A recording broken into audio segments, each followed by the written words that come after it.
Alô, jovens! Vamos hoje para a nossa última aula de geometria espacial métrica e o assunto é esferas. Na próxima aula, nós iniciaremos geometria analítica. Então, vamos concluir geometria espacial. O estudo das esferas se inicia com a definição. Mas veja só, antes mesmo de definirmos esferas, vamos definir aqui um ente geométrico que muita gente confunde com esfera. Veja só, considere aqui uma circunferência, não é um círculo, é uma circunferência de centro O e raio R. Pelo centro da circunferência passam infinitas retas, e dentre as infinitas retas que passam pelo centro, vamos considerar uma reta que, além de passar pelo centro da circunferência, contém um dos diâmetros dessa circunferência. Essa reta, nós vamos utilizar ela como um eixo de revolução. Eixo de revolução. Quando essa circunferência fizer uma revolução completa em torno desse eixo, nós vamos ocupar, os pontos dessa circunferência ocuparão um lugar do espaço,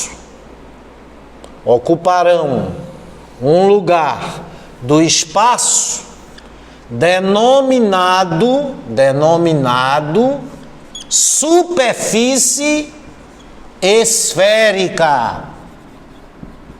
Superfície esférica. E por que superfície?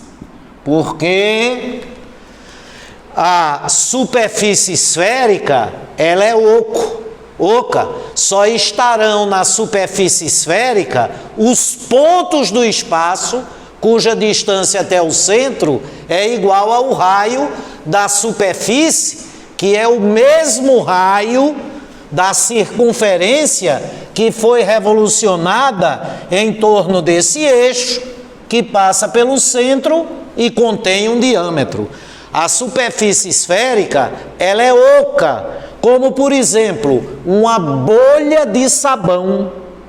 Outro exemplo, uma bola de ping-pong. Ela é uma superfície, ela tem área sensacional.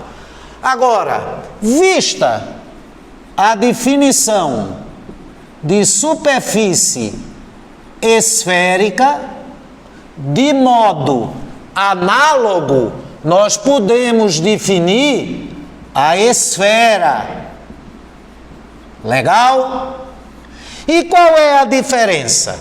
É porque para obter uma esfera, você tem que ter um círculo de centro O e raio R. O círculo, ele tem área, ele é uma região. Estão no círculo todos os pontos da circunferência, assim como os pontos do interior da circunferência. Por exemplo, um bambolê, se ele não tivesse espessura, ele seria uma circunferência. Um CD, um DVD, se não tivesse aquele furo do meio e não tivesse espessura, ele seria um círculo.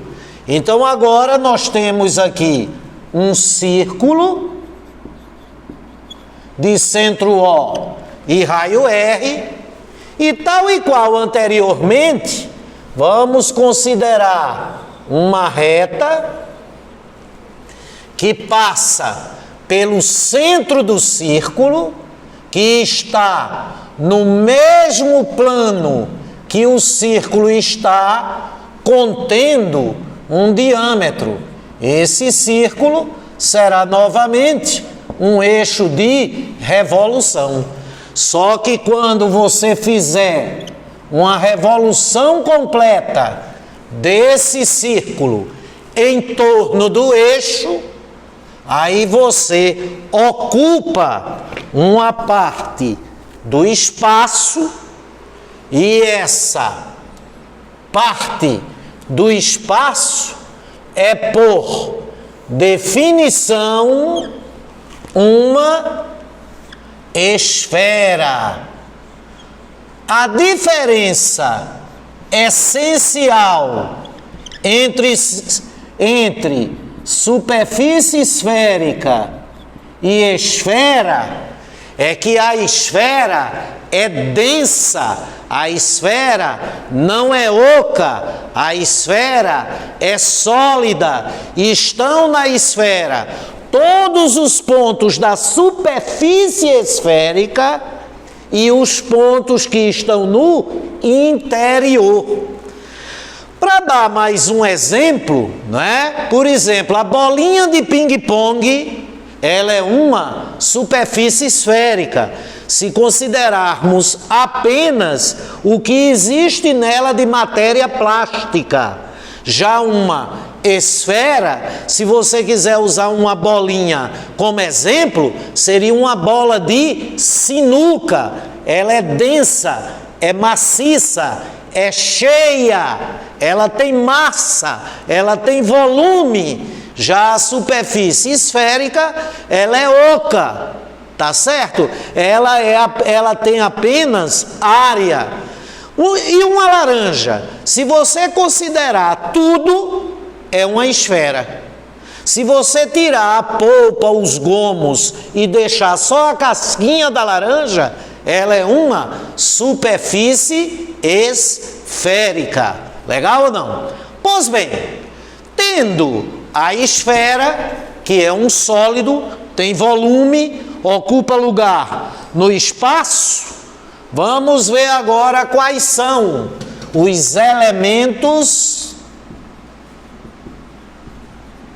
de uma esfera. Legal ou não? Então consideremos aqui, tá? Uma esfera de raio de centro O. Este é o centro da esfera, e raio R, medida do raio R maiúsculo, porque o raio é um segmento de reta que liga o centro da esfera a qualquer ponto que esteja na superfície esférica. E a medida deste segmento é representada por R, e esse R é a medida do raio. Então, tá aí a nossa esfera.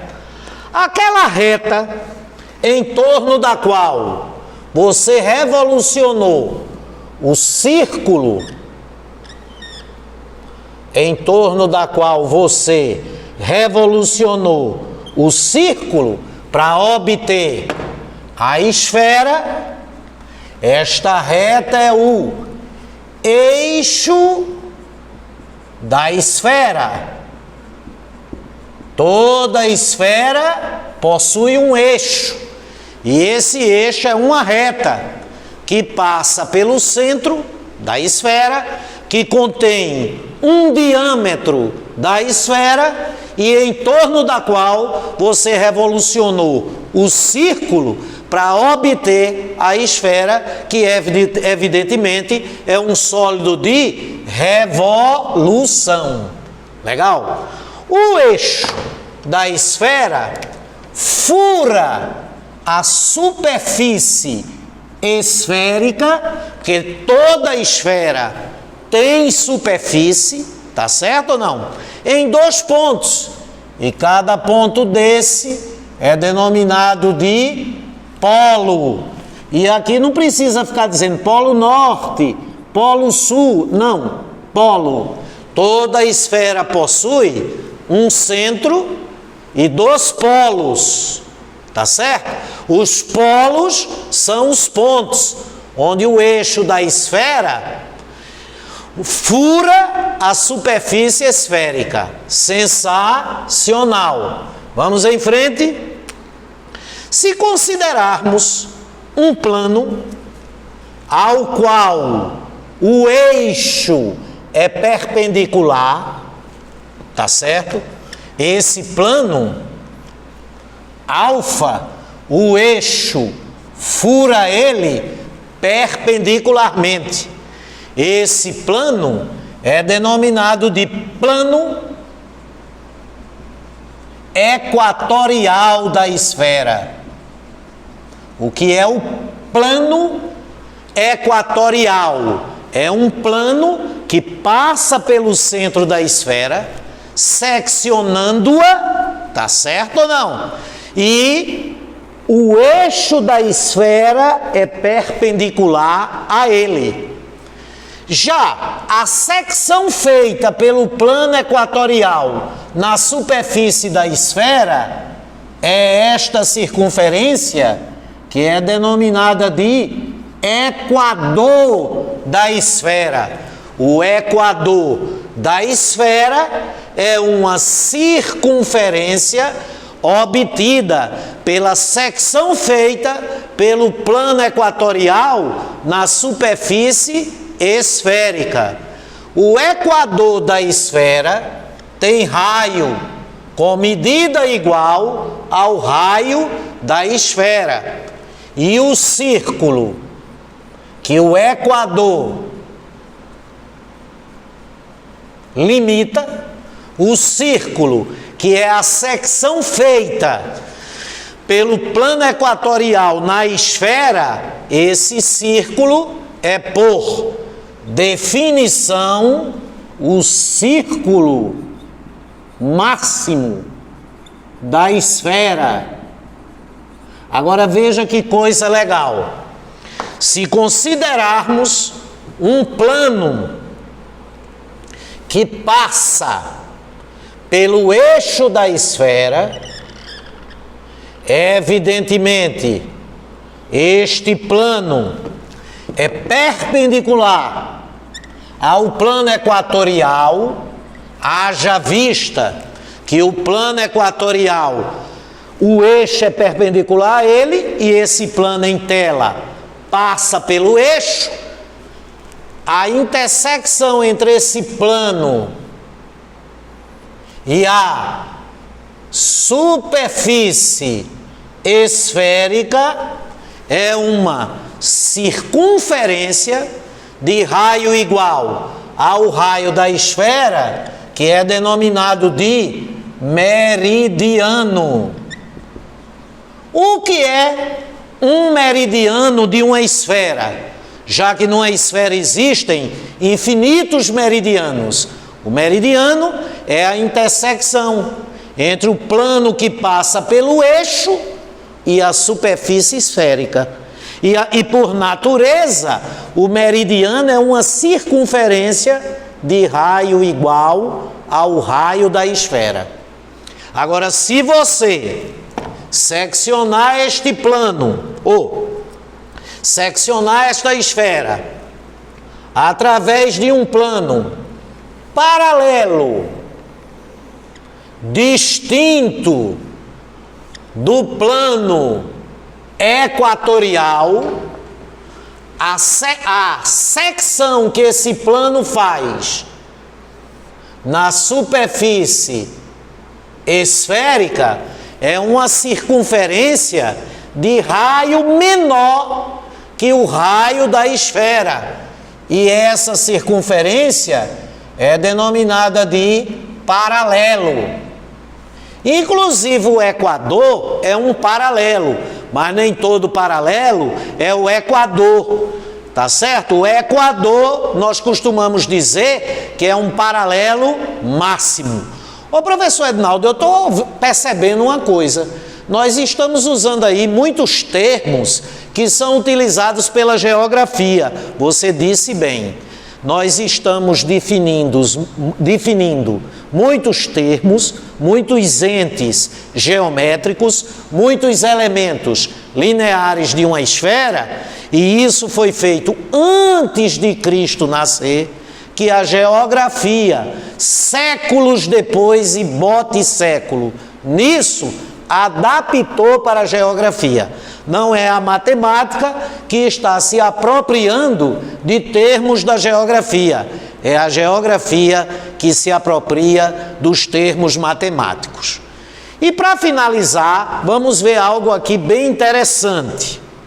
Considere uma esfera, lembrando que a esfera é densa, é cheia, não é oca. Considere aqui uma esfera de raio R. Este é o plano equatorial, que já vimos ali. É um plano ao qual o eixo da esfera é perpendicular, não é? E cuja intersecção com a esfera é o círculo máximo, tá? Esse é o círculo máximo, cuja circunferência que o contorna é o equador da esfera, e este é o plano equatorial. O plano equatorial divide a esfera em duas partes. Uma parte que fica acima do plano equatorial e outra que fica abaixo. Pois bem, queridos amigos, cada uma dessas partes, por exemplo, a superior, aqui está, acima do plano equatorial, cada uma destas partes ganha um nome, que eu acho que não vai ser novidade nenhuma para vocês. E o nome é hemisfério ou semi-esfera. Esse que você está visualizando é o hemisfério que fica acima do plano equatorial, né? Evidentemente, há outro hemisfério, outra semisfera abaixo do plano equatorial. Então, o plano equatorial divide a esfera em dois hemisférios, em duas semiesferas, e o raio de cada hemisfério tem a mesma medida que o raio da esfera. Sensacional! Agora vamos ver tudo isso que eu falei aqui através de algumas figuras de domínio público que eu peguei no Google Imagens. Evidentemente, essas figuras são melhores do que as minhas, não é verdade? É bom que é mais uma oportunidade para que você entenda, né? O comecinho aí, a definição, você tem aqui um círculo de raio R, aqui o eixo, né? Essa reta que passa pelo centro do círculo, e quando você faz uma revolução completa, a porção de espaço ocupada pelo círculo é uma esfera. E os elementos, esse ponto O é o centro, este segmento é o raio, A gente representa por R a medida do raio, lembrando que o raio é um segmento que liga o centro da esfera a um ponto na superfície esférica, e numa esfera existem infinitos raios, né? Os pontos onde o eixo fura a superfície são os polos. Aqui está um meridiano, que é a secção feita na superfície esférica por um plano que passa pelo eixo da esfera, ou que passa pelos polos da esfera.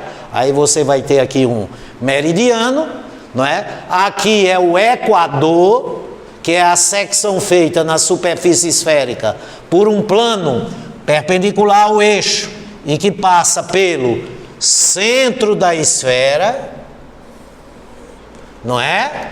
O equador é também chamado de paralelo máximo, e quando o paralelo não é o paralelo máximo, ele é obtido quando você secciona a superfície esférica por um plano paralelo ao plano equatorial, e a intersecção feita na superfície esférica é um paralelo. Sensacional. Continuando, né? Continuando. Se você tem uma esfera de raio R, aqui está o equador, o plano equatorial, e o plano equatorial divide a esfera em duas semiesferas. Uma semisfera ou hemisfério acima do plano equatorial e a outra abaixo do plano equatorial.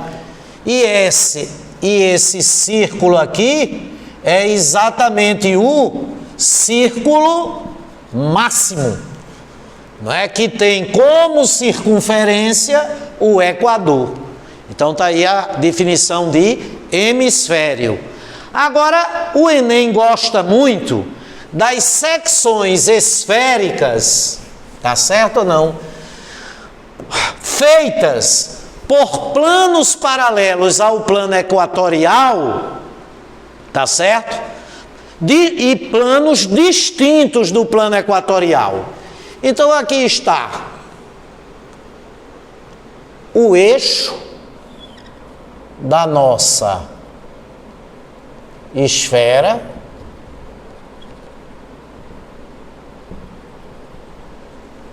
certo? O eixo. Esse plano secciona a esfera e você tem aqui uma secção esférica que não é o círculo máximo. É evidente que essa secção tem um raio R minúsculo, menor do que o raio da esfera.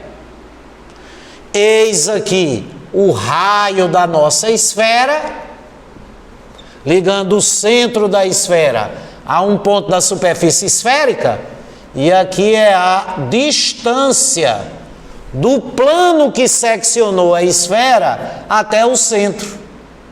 Essa distância entre o plano de secção e o centro da esfera, o raio da secção e o raio da esfera são os três lados de um triângulo retângulo, onde o raio da secção e a distância são menores do que o raio da esfera. Aí o raio da esfera é a hipotenusa. Aí, aplicando o teorema de Pitágoras, o quadrado do raio da esfera é igual ao quadrado do raio da secção mais o quadrado de D. Agora, não adianta você dizer quadrado de D e não saber o que é esse D. Esse D é a distância entre o plano de secção e o centro da esfera. Inclusive, nessa figura aqui, está mais rica em detalhes, né? Aqui, raio da secção. Aqui, raio da esfera, e aqui a distância do plano de secção ao centro da esfera.